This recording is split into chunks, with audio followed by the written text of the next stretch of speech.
আমার কলিজার প্রিয় বন্ধুরা, তোমরা সবাই কেমন আছো? আশা করছি সকলেই অনেক ভালো আছো। আজ তোমাদের বলবো এমন একটি গল্প যেটা শুনলে তোমাদের মধু জ্বলে আসবে। আমি একা বসে শুধু কাঁদছিলাম, চোখের জলে ভিজে গিয়েছিল আমার মুখে। দুর্ঘটনার দিনটা মনে পড়ে। রাস্তার মোড়ে গাড়ি উল্টে গেল। আমি কেবল চিৎকার করতে করতে একপাশে লুটিয়ে পড়েছিলাম। পুলিশ এবং প্রতিবেশীরা এসে আমাকে উদ্ধার করল, কিন্তু বাবা মা আর কেউ ছিল না। যেখানে যাওয়ার উদ্দেশ্য সেখানে কেউ ছিল না। সবকিছু একদম শূন্য মনে হচ্ছিল। তখন আমার জীবন আলাদা পথে চলে গেল। আমার খালা তখন বলল, তুই এখন থেকে আমার সঙ্গে থাকবি। খালা আস্তে করে চোখের পানি মুছে দিল, তবে মুখে হাসি। বলল, কোনো দুঃখ নেই, আমি আছি, তোকে সবসময় রক্ষা করব। ছোটবেলায় খালা আমাকে অনেক আদর করত। সবার চোখে আমি ছিলাম খুব স্পেশাল। কেউ খালার মতো আমায় খোঁজ নিত না, কিন্তু খালা সব সময় পাশে ছিল। বাবা মা না থাকলে খালার এই স্নেহ আমাকে শক্তি দিত। আমার খাওয়া দাওয়া, পড়াশোনা সব কিছুতে খালা ছিল পাশে। বড় হতে হতে আমার শরীর ধীরে ধীরে বড় হলো। খালা এখনও আমাকে কোলে চড়িয়ে আদর করত। কখনো তার হাত আমার কপালে বুলিয়ে দিত, কখনো হাতে হাত রেখে বলতো, তুই ভয় পাবি না, আমি আছি। একদিন রাতে আমি ঘুমাতে গিয়েছিলাম। খালা পাশে শুয়েছিল, আমার হাতে হাত দিয়ে আস্তে আস্তে আমার বুকের উপর হাত রাখল। আমি অবাক হয়ে তাকালাম। মনে হলো স্বপ্ন দেখছি। খালা হেসে বলল, চুপচাপ থাকিস, সব ঠিক আছে, কেউ জানবে না। আমার শরীর কেঁপে উঠল। চোখ বন্ধ করে শুধু শ্বাস নেওয়ার চেষ্টা করলাম। খালা আমার চুলে হাত বোলাচ্ছিল। আমি আর কিছু ভাবতে পারছিলাম না। রাতের নিস্তব্ধতায় শুধু আমাদের নিঃশ্বাস শোনা যাচ্ছিল। আমি বুঝতে পারছিলাম আজ রাতটা অন্য রকম হবে। খালা এমনভাবে আমার দিকে তাকালো যার জন্য আমার হৃদয় ধকধক করতে লাগল। খালা ধীরে ধীরে আমার হাতে তার হাত রাখল। আমি অবচেতনভাবে হাত ধরলাম। তার স্পর্শে মনটা গলে যেতে লাগল। আমরা দুজন একে অপরের কাছে আরও কাছে চলে এলাম। আমি বুঝতে পারলাম এই রাত আর আগের রাতের মতো নয়। আমাদের সম্পর্কের মাঝে নতুন অধ্যায় এসেছে। খালা আমার কপালে চুমু দিলেন। আমি চমকে উঠলাম, কিন্তু চোখ বন্ধ করে রইলাম। মনে হচ্ছিল ঘুম আর আসবে না। আমরা দুজন ধীরে ধীরে একে অপরের পাশে মিলিত হয়ে শুয়ে রইলাম। হৃদয় উত্তেজনে ভরে গেছে। খালা আমার হাত শক্ত করে ধরে রেখেছিল, আমি সরতে পারছিলাম না। রাতটা শেষ হবার আগে আমি বুঝতে পারলাম আমার জীবনের সবচেয়ে বড় উত্তেজনা, সবচেয়ে বড় আবেগ সবকিছু একসাথে মিলেছে। এই রাতের স্মৃতি জীবনের এক অমলিন অংশ হয়ে থাকবে। বন্ধুরা, গল্পের আসল ঘটনা এখনও বাকি, তাই পুরো গল্পটি শোনার আগে এখনই চ্যানেলটি সাবস্ক্রাইব করে দাও প্লিজ। রাতের নিস্তব্ধতা ঘরের চারপাশে ভাসছে। আমি খালার পাশে শুয়েছিলাম, চোখ বন্ধ করলেও হৃদয়ে ধক ধক করছে। খালার হাত আমার হাতে রাখল। আমি অবচেতনভাবে হাত শক্ত করে ধরে রইলাম। তার স্পর্শে শরীর কেঁপে উঠছিল। খালা হেসে বলল, চুপচাপ থাকিস, সব ঠিক আছে। আমি শুধু শ্বাস নিতে চেষ্টা করলাম।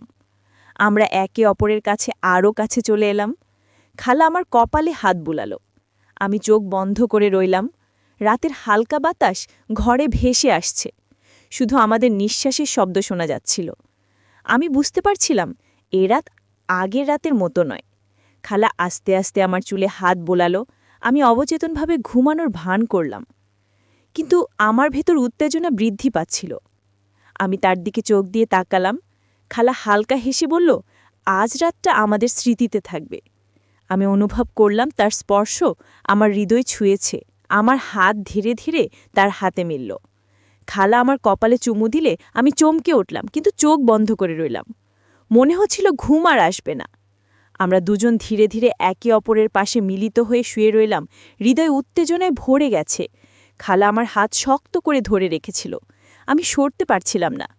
রাতের আলো জানালার কাছে প্রতিফলিত, বৃষ্টি পড়ছে ছাদে। আমাদের মধ্যে অদ্ভুত শান্তি ও উত্তেজনা ছিল। খালা আমার কাঁধে মাথা রাখল।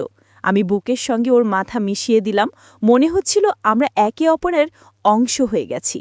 আমি ফিসফিস করে বললাম, খালা, আমি এই অনুভূতি আগে কখনো ভাবিনি। খালা হেসে বলল, এটা স্বাভাবিক অনুভূতি। আমাদের মধ্যে স্নেহ ও আস্থা রয়েছে। আমাদের হাত একে অপরের কোমরে, শরীর মিলেমিশে এক সুতোয় বাঁধা। আমার মন কেঁপে উঠছিল। রাত যত গভীর হচ্ছিল, আমাদের সম্পর্ক আরও ঘনিষ্ঠ হয়ে যাচ্ছিল। আমি বুঝতে পারছিলাম এই রাতের স্মৃতি সবসময় মনে থাকবে। খালা আস্তে আস্তে আমার গালে হাত বোলালো। আমি শান্তভাবে চোখ বন্ধ করে রইলাম। মনে হচ্ছিল কোনো শব্দের দরকার নেই। আমরা একে অপরের কাছে আরও কাছে চলে এলাম। খালা আমার হাত ধীরে ধরে রেখেছিল। আমার শরীর কেঁপে উঠছিল। রাতের শেষ দিকে আমরা দুজন ধীরে ধীরে শিথিল হয়ে গেলাম। শরীর আর মন পুরোপুরি শান্তি পেয়েছে। সকাল তখন হালকা আলো নিয়ে এসেছে। বৃষ্টি থেমে গেছে। ঘরের মধ্যে শুধু ফ্যানের শব্দ ভেসে আসছিল। আমি ধীরে ধীরে চোখ খুললাম। খালা পাশে বসে আমার দিকে তাকাচ্ছিল। হালকা হাসি মুখে রেখেছে। আমি তার চোখে চোখ দিলাম। মনে হলো আজও আগের মতো শান্তি নেই, একটা অদ্ভুত উত্তেজনা আছে। খালা বলল, চল বাইরে যাই, কিছুক্ষণ হাঁটতে। আমি হেসে মাথা নাড়লাম। হৃদয় এখনো ধপধপ করছে। আমরা ধীরে ধীরে উঠলাম, ঘরের দরজা খুলে বাইরে এলাম। বৃষ্টির পানি জমে আছে মাটিতে, তাদের ছায়া হালকা আলোতে মিশে যাচ্ছে। খালা হাত ধরে বলল, চল একসাথে একটু হাঁটব। আমি অবচেতনভাবে হাত ধরে নিলাম। আমার শরীর কেঁপে উঠছে। বাতাস ঠান্ডা, আমাদের শ্বাস মিলেমিশে চলেছে। খালা আমার কানের কাছে ফিসফিস করে বলল, আজ রাতের মতোই বিশেষ লাগছে। আমি অবাক হয়ে তাকালাম। মনে হলো স্বপ্ন দেখছি, কিন্তু স্বপ্ন নয়, সব বাস্তব। পায়ের তলার শব্দ ভেসে যাচ্ছে, আমাদের নিঃশ্বাস মিলেমিশে এক ধরনের রিদম তৈরি করছে। খালা হেসে আমার হাত শক্ত করে ধরল।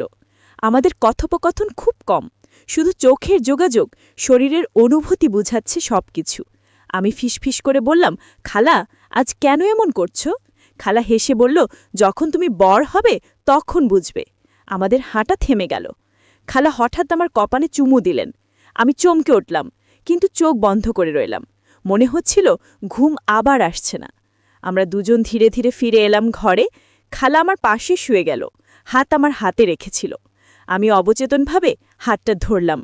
রাতের শেষে আমাদের নিঃশ্বাস মিলেমিশে এক হয়ে গেছে। আমার শরীর কেঁপে উঠছিল। খালা আমার কপালে হাত বোলালো। আমি ধীরে ধীরে হেসে বললাম, খালা, এই অনুভূতি আমি আগে ভাবিনি। খালা হেসে বলল, এটাই স্বাভাবিক অনুভূতি। আমরা দুজন একে অপরের কাছে আরও কাছে এলাম। রাতের নিস্তব্ধতা আমাদের কাছে শান্তি এনে দিচ্ছে। হৃদয় উত্তেজনায় ভরে গেছে। আমি বুঝতে পারছিলাম এই মুহূর্তগুলো জীবনের অমলিন স্মৃতি হবে। আমরা ধীরে ধীরে ঘুমোতে শুরু করলাম। খালা আমার হাত শক্ত করে ধরে রেখেছিল। আমি শরীর শিথিল করে দিলাম। মনে হলো এই রাত যেন থেমে যায়।